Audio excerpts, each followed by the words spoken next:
Bonjour et bienvenue sur ce nouveau numéro de XYMag. Alors, un sommaire réduit aujourd'hui parce que bon, on n'a pas eu beaucoup d'actualités, mais on travaille dessus parce qu'il y va y avoir des choses qui vont arriver pour la fin de l'année au niveau des articles qui nous intéressent. Et puis il y en a qu'on aurait déjà pu parler, mais qu'on n'a pas encore dévoilé les cadeaux lors de Noël. Donc, parce que je vous parlerai de G-Shock aussi bientôt, puisque je vais avoir une G-Shock Bluetooth. Qui est en cours là, que j'ai fait venir. Donc dès que je l'aurai, on fera un test. Et puis j'aurai aussi je pense un nouveau Motorola X. Donc et justement aujourd'hui on va parler du Moto X, donc le premier. On va reparler de Semano et on va parler aussi de Trello, qui est un site de travail collaboratif. Alors tout de suite, le cœur un peu du sujet. Donc le Moto X, donc là je l'ai en blanc, donc il est blanc derrière et blanc devant. Donc c'est pour ça qu'il est blanc. Mais l'écran, quand il marche pas, il est noir. Et quand il marche, il met l'heure. Donc du coup, sur ce téléphone, alors qui est l'évolution pour moi du Razr en fait, que j'ai déjà, sur lequel j'ai fait pas mal d'articles. Donc vous pouvez retrouver l'article complet, le test complet, le test de l'appareil photo, le test de toutes les applications qui sont fournies dedans, directement sur le site, puisque ça a déjà été fait. Alors oui, justement, comme je disais, zou, et hop, donc c'est vraiment l'équivalent, l'évolution, on va dire, du Razr. Donc puisqu'on retrouve en fait finalement à peu de choses près la même épaisseur de matériel, un peu plus rond que le Razr était très carré, très masculin. Là c'est beaucoup plus rond. La taille d'écran, on va dire, je vais vérifier pour être sûr, mais c'est la même, sauf que les bords sont moins gros, donc en fait du coup le téléphone est un tout petit peu plus petit, mais avec le même écran. Les bords sur les côtés aussi sont moins gros, mais ça c'est la tendance des téléphones. Au niveau derrière, bien sûr, on retrouve les mêmes choses quasiment, donc un flash bien sûr, pour appareil photo bien sûr qui est plus puissant. J'ai fait les comparatifs, les photos sont quand même bien mieux sur le Moto X. Et puis, alors c'est pas le même système opératif, donc là, c'est KitKat, mais c'est 4.4.2, et là c'est 4.4.4. Donc on voit quand même des différences. Donc sur les notifications, puisque le principe c'est qu'il y a des trucs intelligents, c'est que normalement, voilà, si je le secoue beaucoup, ça devient appareil photo, et si je le secoue un peu, ça va m'afficher l'heure. Enfin, là, ça affiche toujours l'appareil photo maintenant parce que j'ai trop secoué. Là, globalement, je peux secouer tant que je veux. Ça ne fait rien, même pas s'il y a de l'original dessus, ça ne va pas secouer la pulpe parce que ça n'est pas prévu pour. Alors que là, voilà, si je secoue un petit peu, il y a l'heure. Donc ça, c'est grande fonctionnalité. Ensuite, ici, on peut mettre, et ça c'est quand même important en fait, une carte, bien sûr SIM, mais une carte SD, alors que ici, rien du tout. Et il n'y a même plus de sortie HDMI en fait, comme il y avait là, puisque c'était aussi un plus de ce téléphone, c'est qu'il pouvait directement sortir en HDMI. Alors il y avait deux utilisations, je vous rappelle, puisqu'il y avait à l'époque aussi la possibilité d'avoir une sorte de desktop sur lequel on pouvait le brancher, qui pouvait le transformer on va dire en PC portable. Donc ici visiblement ils ont abandonné ce genre d'idée, puisque Motorola fait beaucoup de modèles avec les doubles prises pendant un moment exprès pour ça. Définitivement, malheureusement, c'est d'abandonner. Alors que ce qu'il faut bien se dire, c'est que ça, c'est aussi puissant qu'un ordinateur portable d'aujourd'hui. Donc le transformer en ordinateur, ça serait le top, parce que du coup, moi je milite pour ça. Donc on arrive, hop, on a un téléphone, on le branche, donc on l'enfiche, et hop, on a un ordinateur portable avec écran, clavier, etc., souris. Je pense que l'idée est abandonnée au profit de Chrome OS, que Microsoft, que Google met en avant. Bon là on n'aura pas plus. Au niveau des applications, il n'y a pas beaucoup d'applications nouvelles, on va dire, fournies avec KitKat. Donc fournies avec le téléphone, il y a des applications. J'en ai parlé dans l'article. Donc il y a l'application Alerte, en fait, qui permet en cas de problème d'alerter directement quelqu'un en appuyant sur une touche. Donc c'est quand même intéressant. Donc ça envoie des SMS, ça envoie des notifications à la personne qui a été désignée pour pouvoir signaler où on est et ce qui se passe. Donc ça c'est quand même ça peut être utile, voilà, que ce soit pour quelqu'un qui se retrouve en difficulté ou même une personne âgée, on va dire, qui aurait besoin de signaler un événement. C'est intéressant.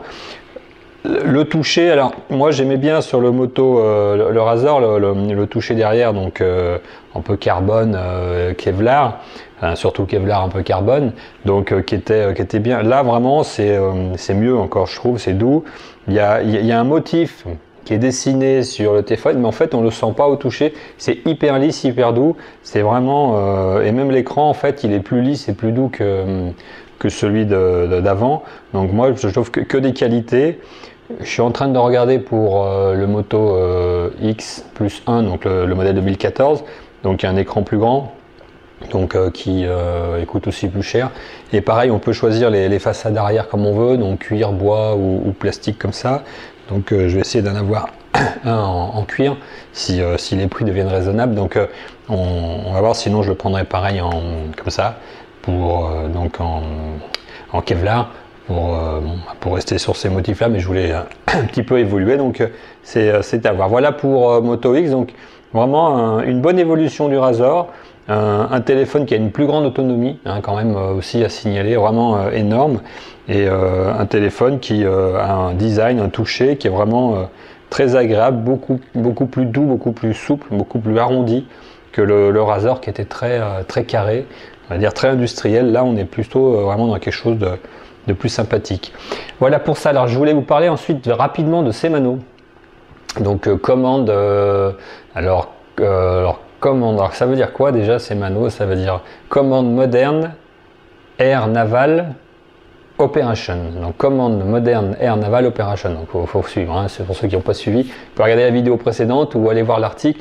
Donc Shimano, pourquoi j'en reparle? Parce que j'ai rien de plus à dire en réalité, sauf que donc ils sont passés sur Steam, donc la plateforme de jeu que tout le monde connaît dans le monde, et donc à partir de maintenant en fait les mises à jour se feront sur Steam. Alors je pense que l'éditeur a souhaité se mettre sur la plateforme pour pouvoir bénéficier bien sûr de l'audience, hein, parce que c'est vrai que sur le site qu'ils avaient, je pense pas qu'il y avait beaucoup de monde qui pouvait passer. En même temps sur Steam il y a tellement que bon, on risque d'être perdu, mais bon, l'avantage c'est que maintenant les mises à jour se font avec Steam, qu'il y a d'actualité, il y a toute la communauté de Steam qui peut se mettre dessus. Donc je voulais signaler ce point là parce que vraiment c'est un jeu, moi j'y joue toujours, je continue à jouer, il y a beaucoup de scénarios, c'est vraiment intéressant, et j'encourage tous les gens qui aiment les wargames et les jeux de réflexion, de stratégie à tester Shimano, parce que contrairement à ce qu'on pense quand on voit les écrans, c'est très facile d'accès.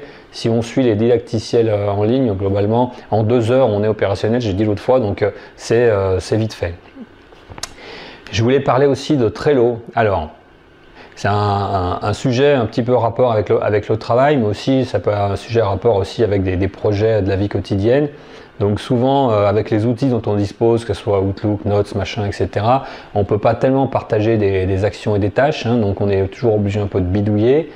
Nous, on cherchait une application pour pouvoir partager un certain nombre de tâches et de projets. Donc, je suis en train d'essayer l'application qui s'appelle Trello, donc TRE2LO.com. Donc, c'est totalement en ligne. C'est compatible iPhone, Android, PC, hein, voilà, Mac ouais, éventuellement, puisque c'est en navigateur. Donc, pour pouvoir créer en fait des projets sous forme de cartes. Et ça, c'est bien parce que ça me rappelle un peu justement ce qu'on avait avec le PalmOS. Hein, avant qu'il soit racheté par HP et même après, où en fait toutes les applications étaient des cartes qu'on pouvait comme ça manipuler. Donc là les tâches sont des cartes, donc on a un certain nombre de caractéristiques objets et qu'on peut faire évoluer et passer d'un endroit à l'autre pour dire c'est en cours, c'est fait, c'est à faire, c'est pas fait, etc. Donc c'est vraiment puissant dans ce sens-là pour suivre le projet. On peut intégrer dedans des images, des fichiers, donc chacun peut revoir un peu ce qu'ont fait les autres. On peut partager tout ça, on a des notifications, donc c'est important justement quand on veut savoir ce que quelqu'un d'autre a fait sans attendre qu'il fasse un mail, tiens voici le machin, etc. Donc c'est une application qui mérite d'être connue, je me suis documenté pas mal dessus, il y a une communauté, les développements avancent. Le seul point je dirais que j'aurais aimé avoir, c'est de pouvoir éventuellement avoir une intégration avec Outlook, parce qu'on utilise nous beaucoup Outlook là où je travaille, et qui aurait permis d'être encore plus intégré dans le quotidien, puisque les notifications auraient pu arriver directement dans Outlook, et puis dans les agendas partagés, on aurait pu voir aussi les échéances se poser, ce qu'aurait simplement évité d'aller dans Trello, mais je pense qu'en effet c'est pas tellement avantageux pour eux si tout se passe dans Outlook, parce que du coup plus rien ne se passera sur leur site. Donc de toute manière à un moment il faudra qu'ils fassent un choix, hein, soit c'est un plugin d'Outlook, soit c'est un système à part. c'est toujours un peu compliqué de vivre dans cet écosystème hein, quand on est un site comme ça, pour dire comme tout le monde voudrait à un moment soit que ça aille sur Outlook, soit que ça aille sur Google SkyDrive ou App. Bon bah les gens, au bout d'un moment, ils n'existent plus parce que justement ils se font manger par l'écosystème de chacun. Donc je pense que pour le moment, il a décidé de faire vivre son site, de rajouter des fonctionnalités et d'essayer d'attirer le maximum d'utilisateurs. Donc c'est quand même positif. Voilà. Et bien ainsi s'achève ce numéro, donc un petit peu raccourci du fait de l'actualité réduite, mais on travaille pour avoir d'autres nouveautés à vous décrire bientôt. Donc je vous souhaite une bonne quoi en fait. Hein. On se pose bien la question parce que là je me suis un peu mal parti. Donc je vous dis plutôt à bientôt et puis de bien aller sur le site d'xymag.tv pour aller voir les autres vidéos, pour aller prendre connaissance des articles qui sont bien sûr souvent un petit peu plus détaillés et illustrés que la vidéo. Et puis aussi pour nous faire bénéficier de l'audience parce que bien sûr s'il n'y a personne qui vient, eh bien ça ne permet pas de faire vivre le site puisqu'il y a un petit peu de publicité, il y a un petit peu de contenu à cliquer si vous le souhaitez pour que ça puisse nous permettre de financer tout ça. Donc voilà, je vous dis à bientôt et puis mais encore une fois, donc je vous dis à bientôt tout simplement et au revoir.